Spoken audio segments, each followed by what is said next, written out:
Salut, c'est Rebecca. Aujourd'hui, j'aimerais vous parler de l'opposant à votre héros, qu'on appelle aussi l'antagoniste dans votre roman. J'aimerais vous en parler parce que c'est un élément essentiel, indispensable pour la construction de votre histoire. Si vous n'avez pas d'opposant, l'histoire va pas être très intéressante pour votre lecteur parce que pour qu'une histoire soit passionnante, il faut absolument qu'il y ait un enjeu pour votre héros et que ce soit un véritable enjeu. Donc pensez-y quand vous allez construire votre histoire, demandez-vous quel est l'enjeu pour votre héros, quel est l'objectif qu'il poursuit et assurez-vous que ce soit un objectif qui soit vraiment quelque chose de valide. Voilà, c'est pas simplement quelque chose de facile à obtenir. Alors, il faut que ce soit facile à définir pour vous.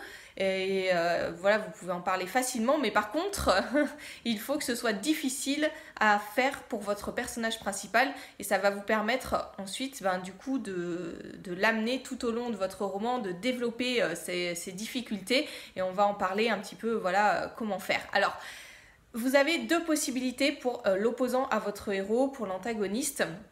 Ça peut être soit un personnage, même vous en avez trois possibilités, ça peut être soit un être vivant, voilà, qui s'oppose à votre personnage principal. C'est ce à quoi on pense le plus souvent, le plus rapidement quand on pense antagoniste, on pense à un personnage physique, réel, vivant, qui est là et qui s'oppose au héros. On visualise déjà cette grande bataille à la fin entre l'opposant et votre héros. Voilà. C'est la première chose à laquelle on pense. Mais il y a d'autres possibilités, ça peut être un opposant psychologique aussi. Votre héros peut avoir absolument peur de parler en public par exemple et il va devoir faire un grand discours à la fin parce que je sais pas, il peut obtenir un poste important s'il réussit ce discours là, voilà. Et du coup tout l'enjeu de votre roman ça va être de montrer à votre lecteur combien c'est quelque chose d'important, d'essentiel pour votre personnage principal de réussir ce discours-là, parce que si vous ne montrez pas que c'est essentiel, voilà, il n'y a pas d'intérêt non plus à votre histoire.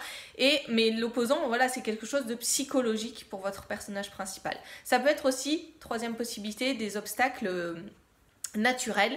Votre personnage principal, son objectif ça va être de traverser le désert et là son principal opposant c'est le contexte dans lequel il va voyager qui va s'opposer à lui en quelque sorte, même si c'est pas une pensée c'est pas un être vivant qui s'oppose à lui, mais en tout cas c'est vraiment quelque chose qui va lui mettre des bâtons dans les roues.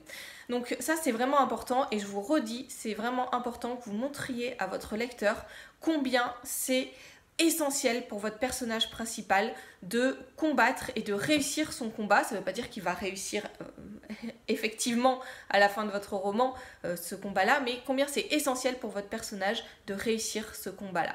Une autre chose que j'avais envie de vous dire, c'est qu'il y a une différence entre l'antagoniste, l'opposant de votre héros et les obstacles que va rencontrer votre personnage principal au cours de votre roman.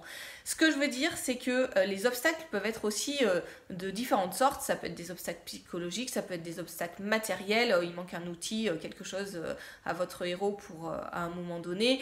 Ça peut être des obstacles naturels aussi, il y a une grande tempête de neige dans lesquels il est pris et ça le ralentit.